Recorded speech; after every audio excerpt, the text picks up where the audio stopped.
So the same thing that's happening with main. Let me share my screen again.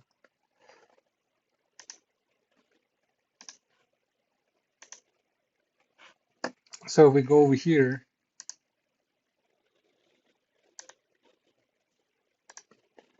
so main's always in memory, and get total is called within from main, right? So then it gets some space on the stack. So your question is, well, what if something's called from get total, some other function? So the same thing that's happening here will happen, right? Say this one's like display or something, some other function. So then let me clear this.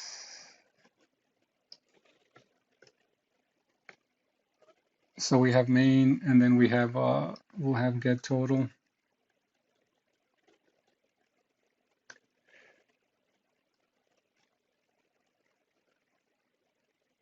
and this will be like some function. That's what you're saying, right? Yeah. So then get total will be in memory, and then when it gets to this line of code, then some function will also be in memory. It'll be in memory while it executes. Once it comes over here, then it's removed from memory, but get total has to still be in memory. I mean, it has to because this is within the code, the function code of get total, just like get total is within the function code of main. So that's what would happen.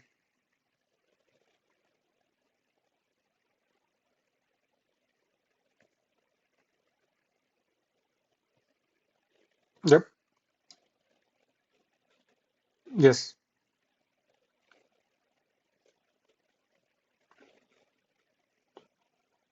Yeah. I mean, with the stack being so small, right? 1024 kilobytes, like if we get into a recursive call where we're just consuming memory and we're just kind of like, well, let's see if I can crash the program. And you just keep on calling the function a lot of times, maybe with a loop. Eventually, yep, it'll crash the program and the program will stop executing. Like it'll crash, like, and then you have to say again? No, no.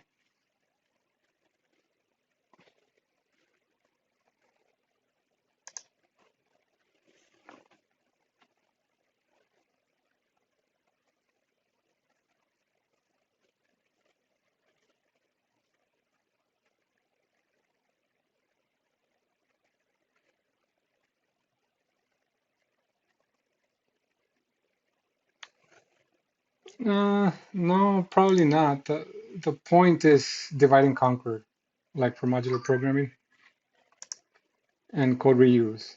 Like nothing's stopping you from writing 100 lines of code or 500 lines of code.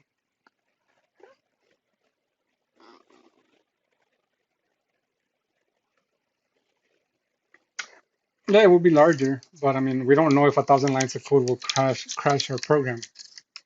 Depends on like what we're using, what we're doing with those lines, what we are doing with those lines of code.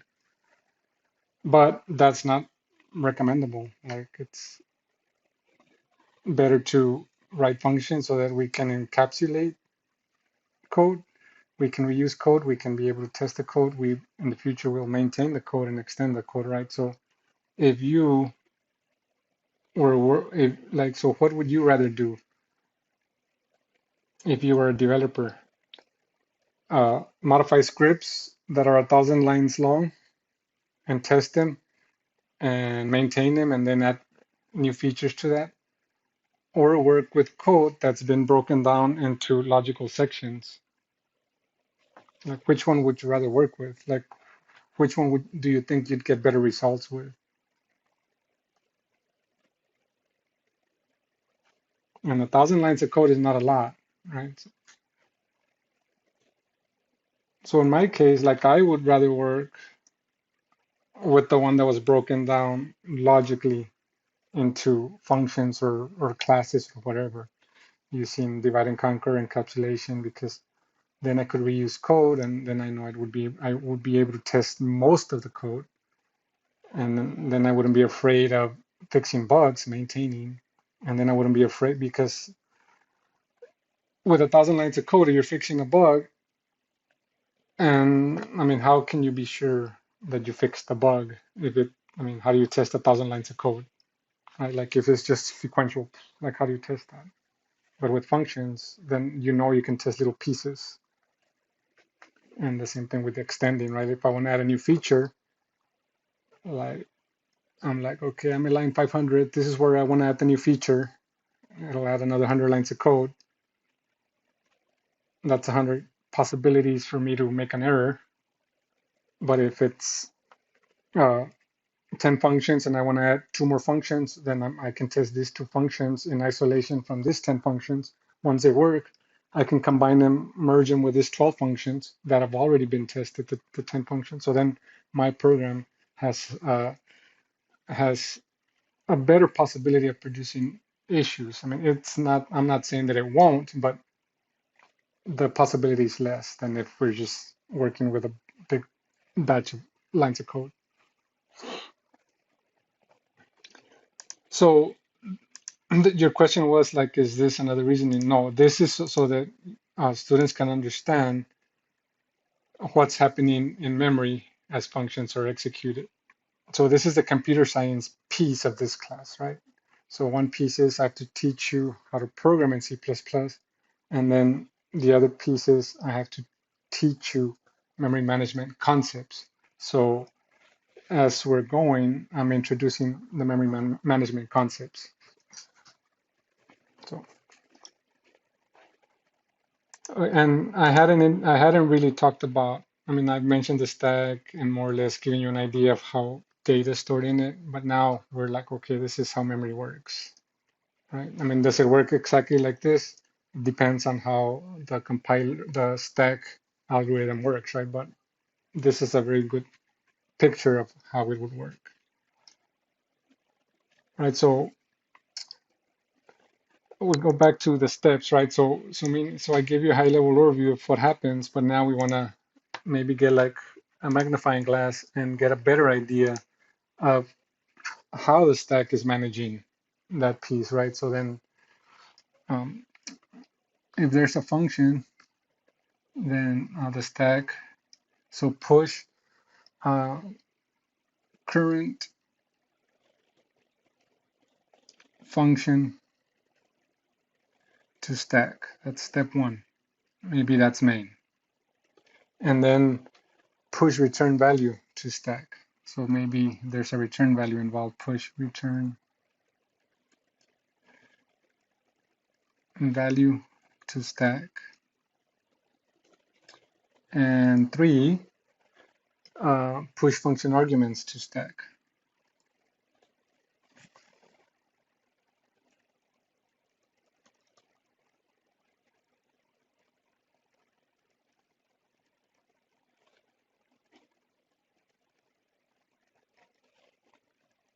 And when you take assembly language, or I think that's computer organization, then you'll go into more like deeper than I am into how programming works. And then push return address to stack. So push.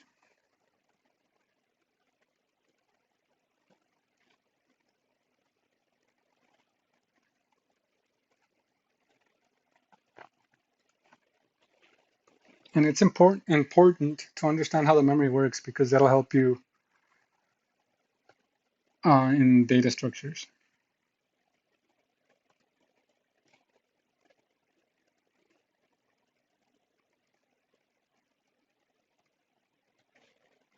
So what is, okay, David?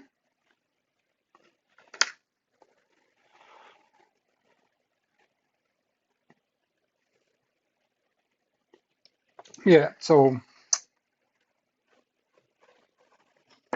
if we look at a simple function like this one, so the return value is 0, right? So for main, it's kind of like, well, I mean, really, like, but maybe for echo variable, so if we go here, right? So when this function would be called, then we would need to push this onto the stack and push this onto the stack, and then the return address, how does how would the program know where it left off, right? So let me come back here and we go to the stack.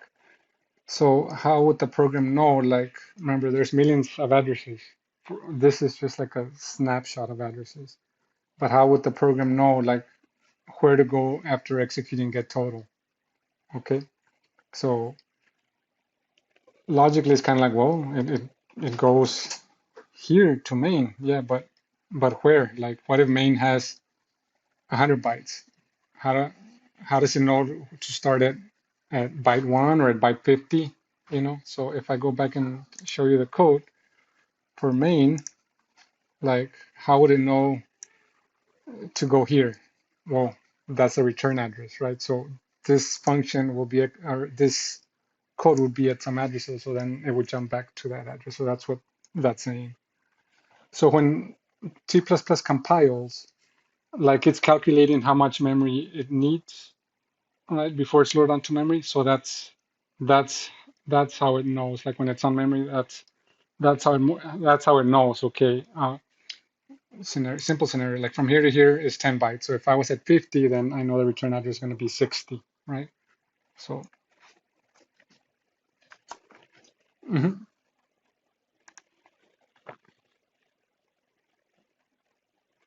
for and this one, that's where we're headed to. Yeah, that's where we're headed to, right? Because like right now it's like, okay, so you're saying push current function to the stack. Okay, you showed me that. Like you showed me that. And remember I said this was num equals 7 and then return value is 0, and then we had some other addresses reserved for something. So then that would be, oops, sorry, that would be addresses reserved for return value, function arguments, a return address. So all of those would go onto the stack. How? In the form of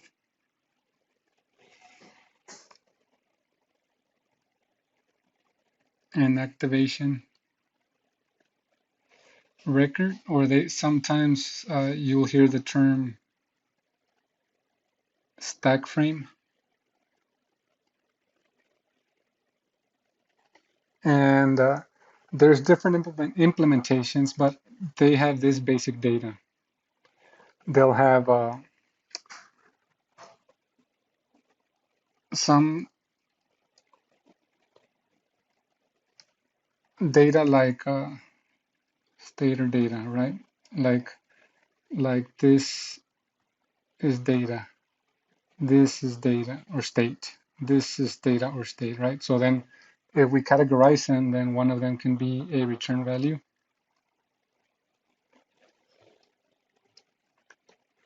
And then function arguments.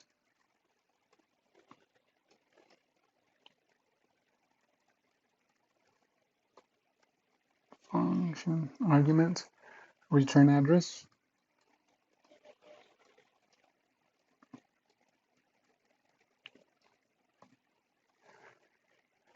And then local function variables, right? So local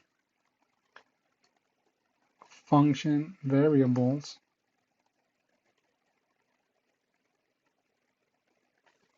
And then finally a base pointer, so that it can know how to find itself within this memory locations, right? So then if we think about the stack and we were thinking about main, then this represents maybe what main could be, and then this is loaded onto the stack, right? So return value 0, function arguments none, return address, some address, local variables. So I don't know if I had any here. No, this would be in a different memory, literal memory. But if we had like num equals 5 and we would use it here, then this classifies as a local function variable. So then it would be in one of these memory addresses, right? But notice all of them go and they're loaded onto the stack. Okay, so that's an activation record. And we'll go into a detail one to see, like we'll get a simple function and then we'll fill in this return variable function arguments, and then we'll see like, okay, so what's happening? What's happening like when a function is executing? So then recall like I went kind of high level, main's loaded, get totals loaded, but I didn't really go into detail. So now here, like we are going into detail, like what's happening when a function is executing.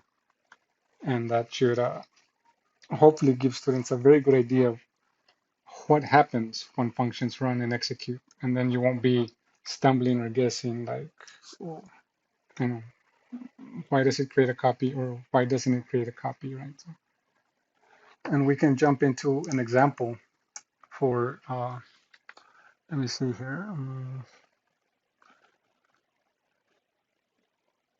We'll create a simple example. And we'll go with this one, but I won't go into get total because then I'm gonna have to write a lot. So we'll go with something like this. Okay, so we'll call main and we'll write this, and let me see what echo variable does. I think it's not a complicated function. Yeah, we can map this and we won't have to, I don't have to do a lot of writing. Okay, so let's create the activation record for main. So then,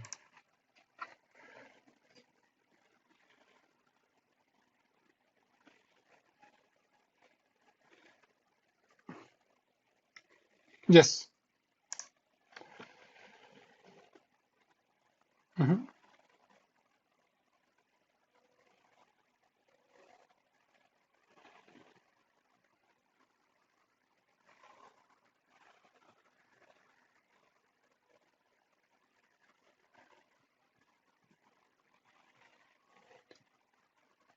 Uh,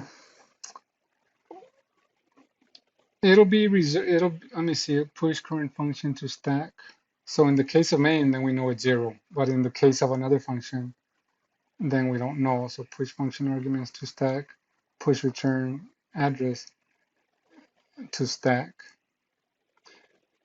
So the calculation would have to occur before. So then we can, for now, say that uh, memory would be there. And then once the calculation is made, then the value would be there, right? Because notice like push current function to stack, right? So then the function starts executing. Okay, so if it starts executing, then it should know like what the value is, what the arguments are, and what the return address is. Yeah.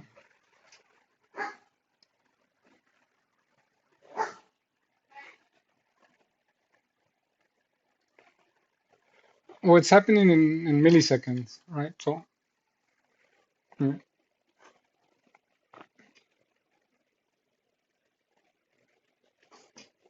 that's a header. That's a header. Yeah. Yeah, this is a header.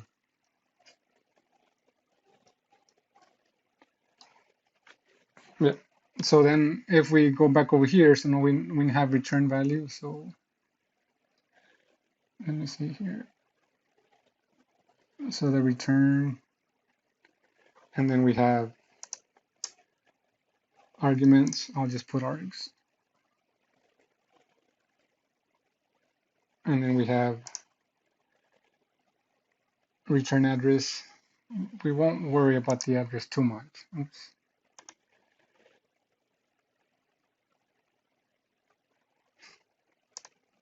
And then local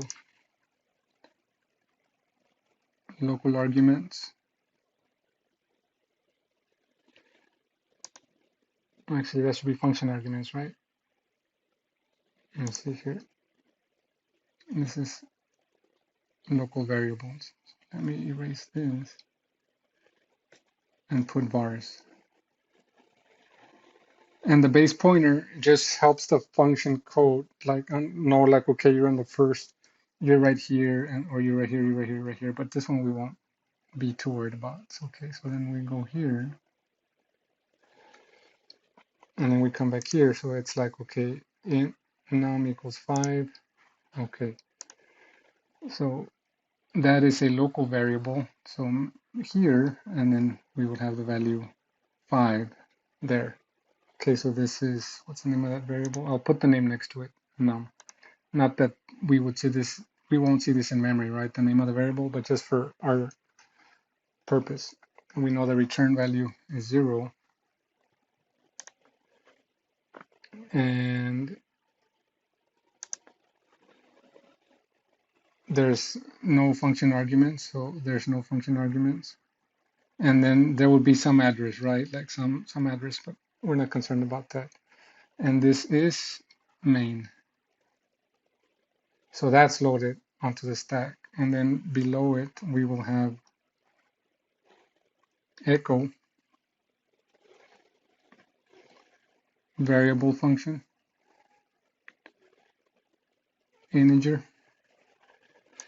num, right? So with the num, so I won't put integer, I'll put num.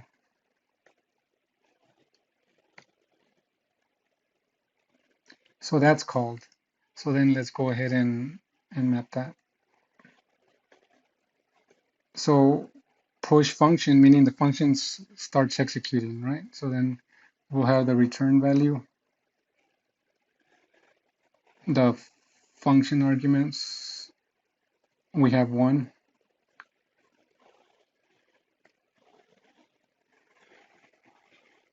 Num equals 5.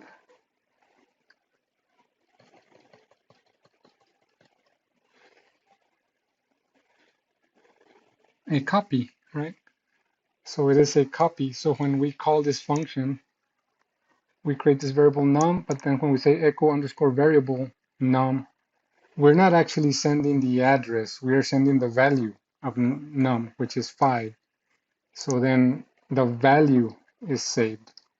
It just happens that the variable in main is named the same as the function argument in echo variable, but they are different variables.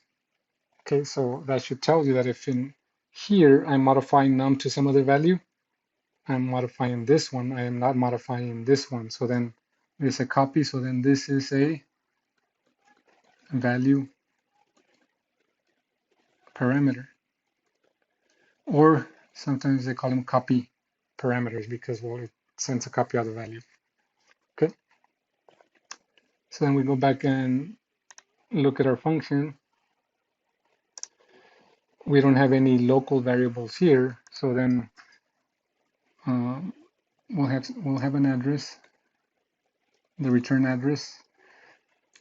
We'll have local variables, but we don't have any, so this section is not used. And then we have the return value, which is 5, right? So return num 5, so return 5. So if we make a big stack over here, so this one, so this is a stack. What I'll do is I'll just say main, and then we can just do this, right? So this one's loaded to the stack. It'll stay there, and then we call echo variable, that one's loaded onto the stack. And then we can just map the variables here, right? So we'll have 5, and then we'll have the return value of 0 or 0, 5, right? I guess 0, 5 would make more sense. So, and some other data, but we're just concerned with the variables. And then we will have the return value of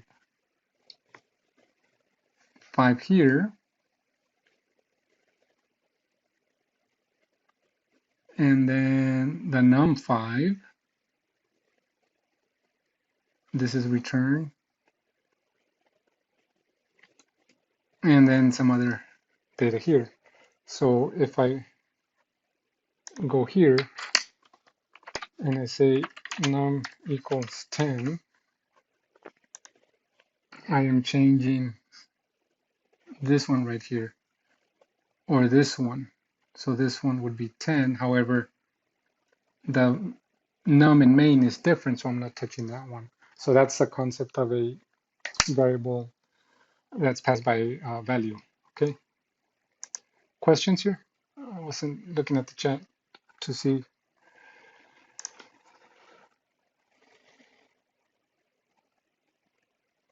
Yeah, the return would be 10.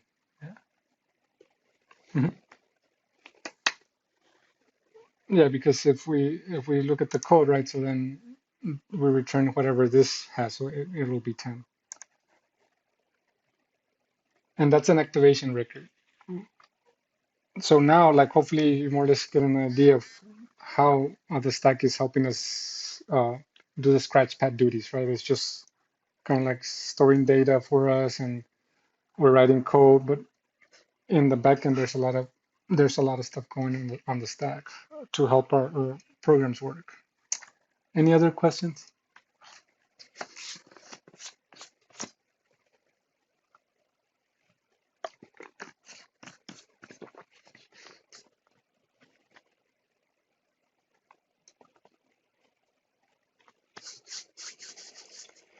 So if we look at the variable scope, right?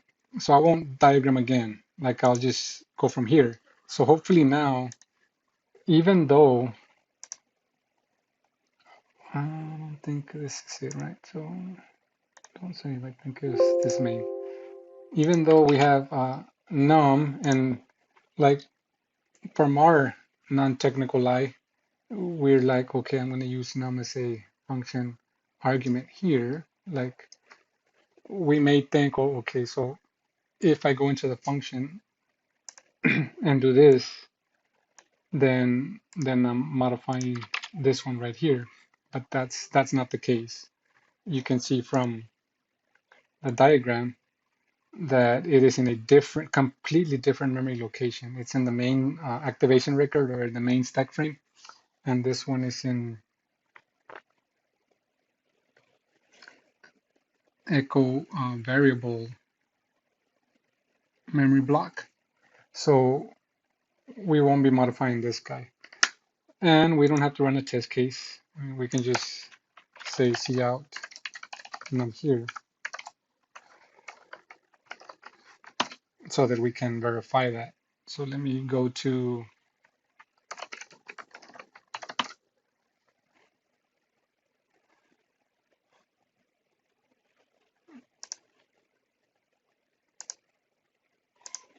CMake, and I can run that example just to show you that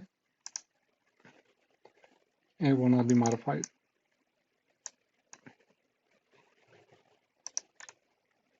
So we run.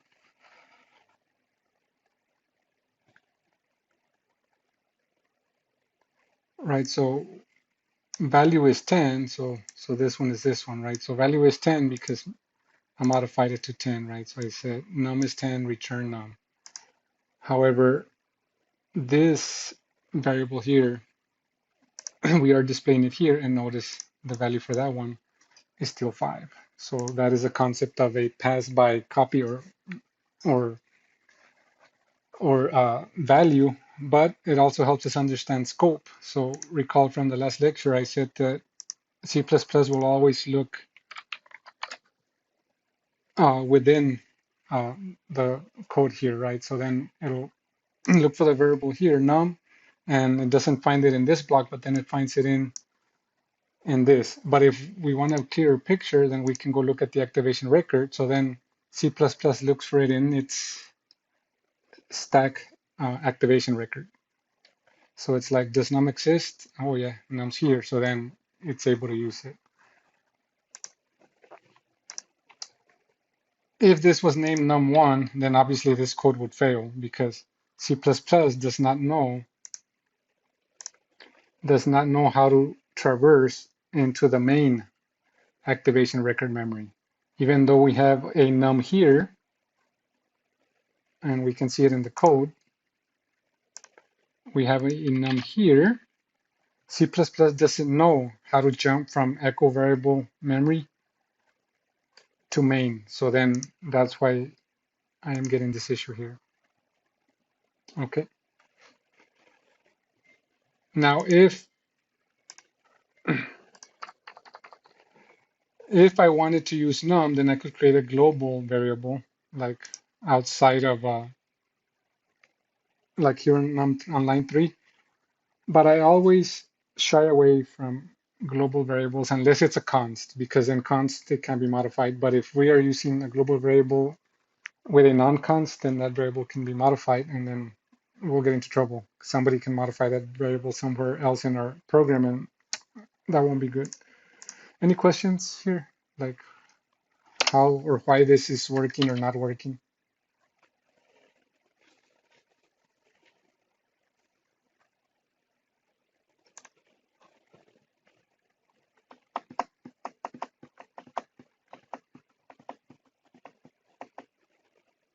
Okay, so let me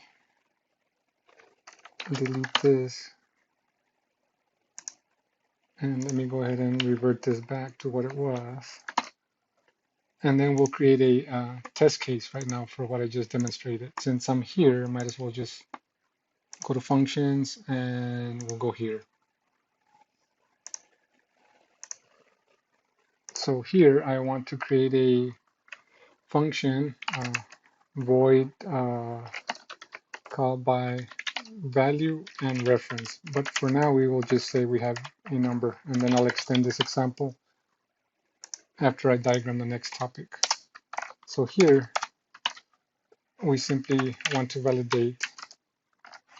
I'll just put like maybe 10, and that's it. Like this is all the function does.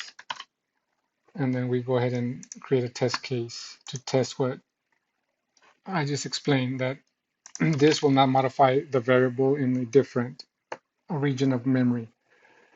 Okay, so let me go to test, examples, functions. That one's valref, so include valref test case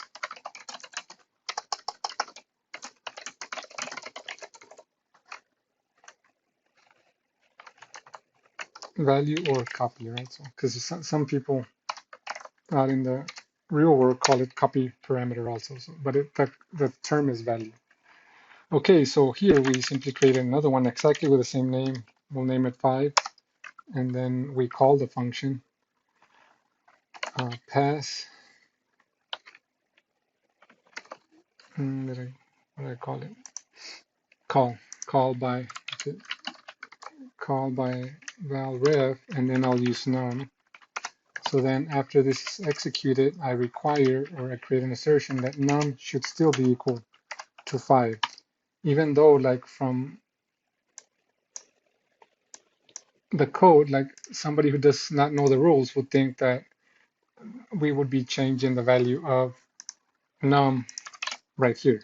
Okay, so that's what we're trying to prove, that even though it seems that we're modifying it, we are modifying a copy and not this one. Okay, so let me go ahead and run the test case. Run.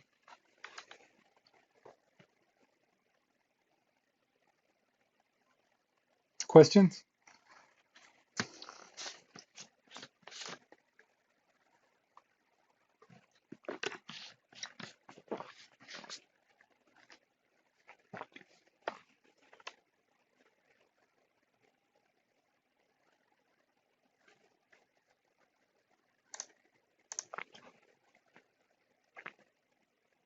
Yeah, yeah, this same scenario, like the same scenarios, I'm testing it. But you're correct. Yep. Like we're modifying this num right here and not the num that's in main. And I always want to make sure that students understand this so that they won't be like trying to do their homework and they think they're modifying it and they're getting incorrect results. So that's why I do it. And C++ is just rules that we just have to learn. So notice that it didn't change. When it changed the one in the function. In essence, it changed this one, but not this one, and we've just proved it with a test case. Okay? Yes.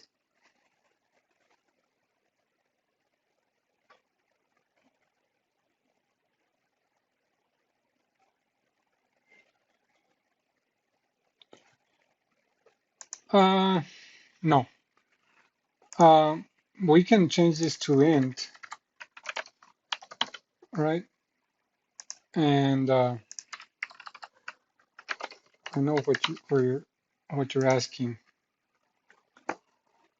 right? But if I don't assign num to the return value of call by val, then it'll still be 5.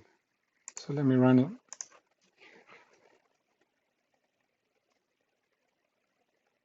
I didn't return something, right? So return num.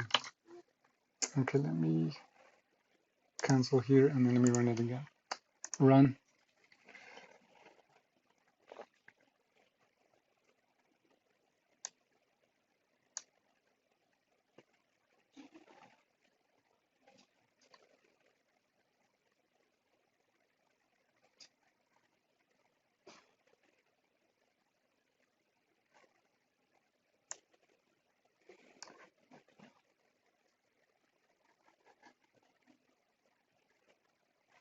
That's what I'm saying. Yes.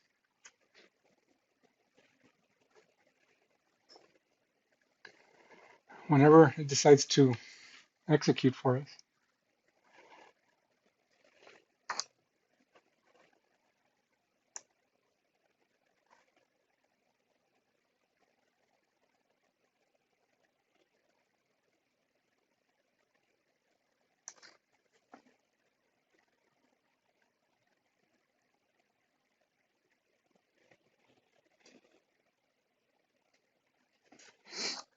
Any day now.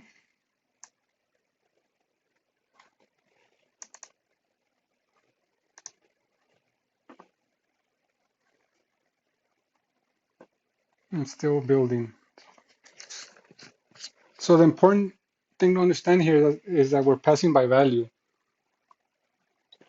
And what you're asking can possibly change the value, but it depends on how we structure the code.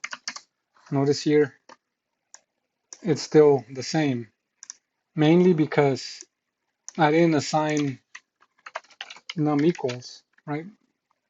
I mean, that's why. What if I had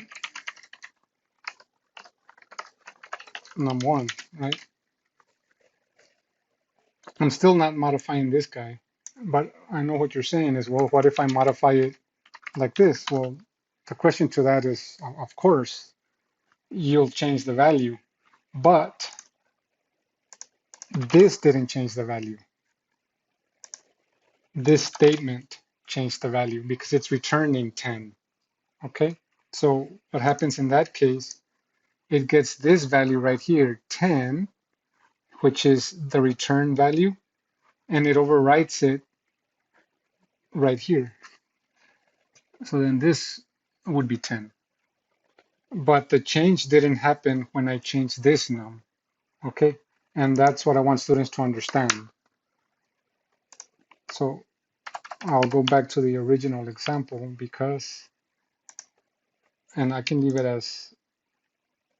as void or not, but for this as a return or not, but for this example, I will simply say num equals 10. And then when I finish the next piece, you'll understand why I did that. Okay, everything should be good. Okay, so then let me show you something here. Num1. Remember from the last lecture, this guy uh, is the memory address operator or the reference operator. When we use this, we're saying I don't want to work with the value of num1. I want to work with the address that num1 is stored on. So say, assuming the address here for num1 would be like y100, then that's what I want to work with y1, or actually over here, with y100. And then I have direct access to the memory location where that variable exists, and then I can modify it in my function. So that's what we're trying to prove here. So then I'll say, okay, let me add num1 here, and then I'll say num1 equals 20. Obviously, I have to go modify the test case. So I'll say num1 equals 10, num1. And now I want to check, well, what happens to num1 after the function executes. Is it 10 or is it 20? Anyone? Num1 equals 20. It'll be 20 because when we use the address operator, then we want to work with the original location of this variable. So notice the original location will be the test case memory region. So even though we'd be over here in memory, we have a way to go find that variable because we passed the address from the stack to this function. So if we run this code,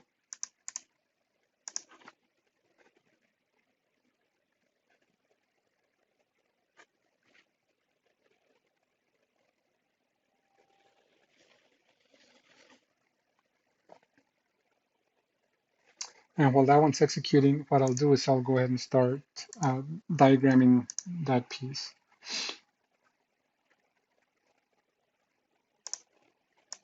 And put it right there. So we have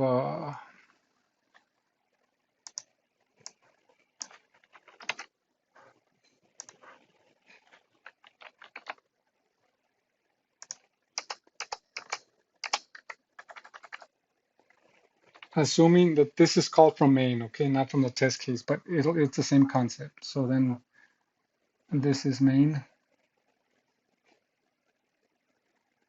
I'm going to write everything. That's main. Okay, so then we create the activation record for this one.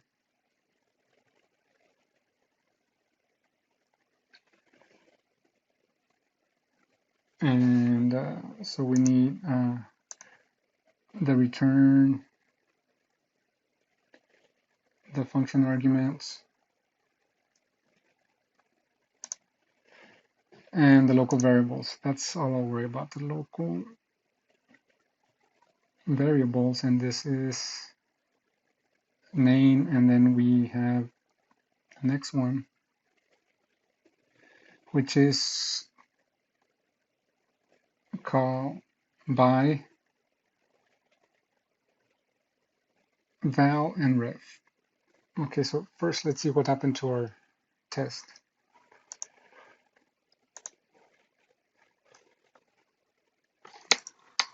Okay, so far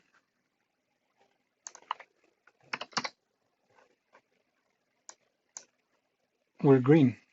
So notice, like, it did modify the value. So if we look at the code, even though this is 10, we passed it into the function with that special memory address operator, it's not 10 anymore, it's 20. So it did modify it, meaning we had direct access to num1 from the main, and it was able to modify it. So let's go ahead and finish diagramming this one. So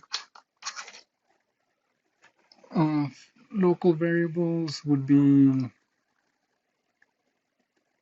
num5,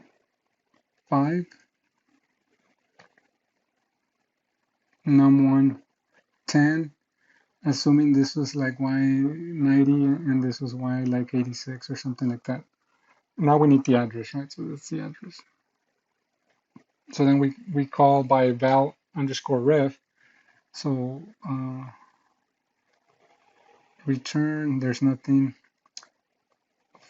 the function arguments,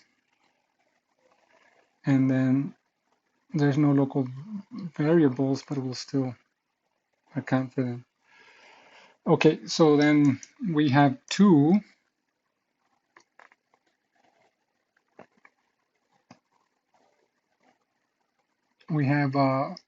num param that is by value, so then we have the number 5. But then we have num1, which is by reference. So instead of getting 10, we are sent the address Y86. So that's why when we execute the code here in, go away, when we execute the code num1 equals 20, num1 is actually this variable right here because we passed the address, right? So then we're like, oh, so num1, I'm storing the address. So when I say num1 equals 20, I created a clone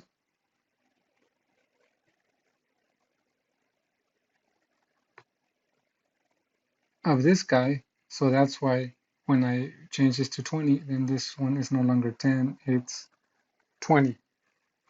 And we proved that with the test case, right?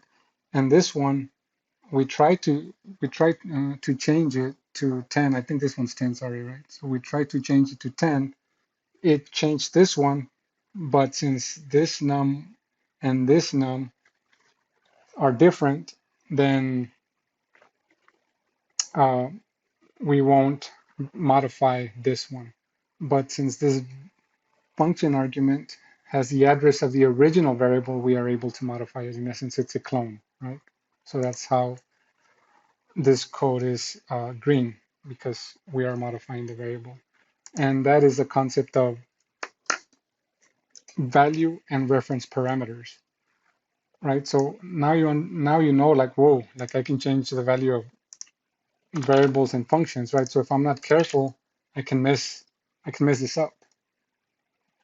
Like maybe, I don't know, I still think some down here that the value is 10 and I use it in some other calculation, and then I'm getting the incorrect results because I wasn't aware that, or I made a mistake or whatever. I forgot that it's passed by reference. So then my program is producing incorrect results, right?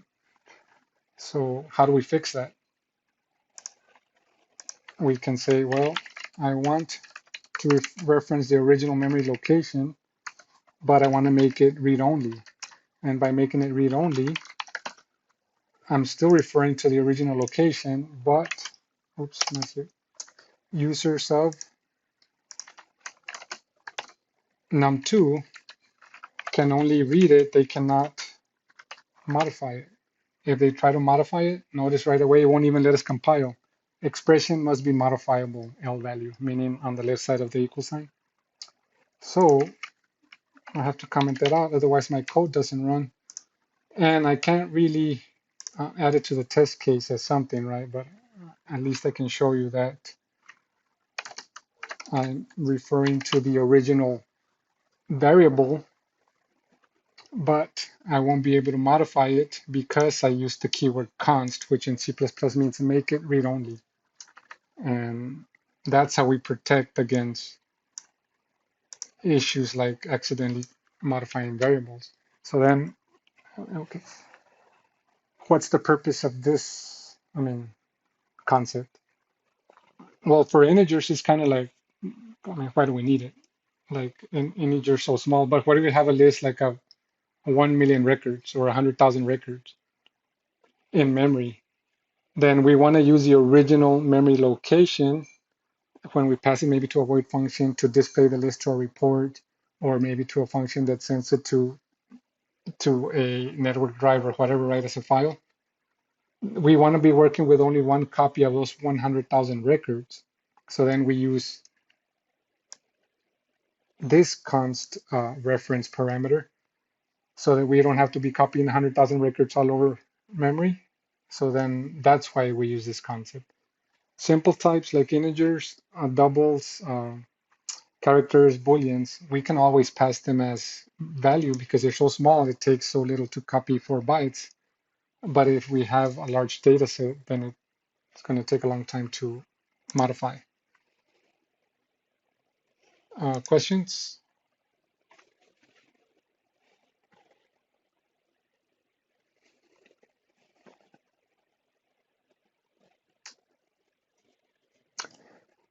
Okay, so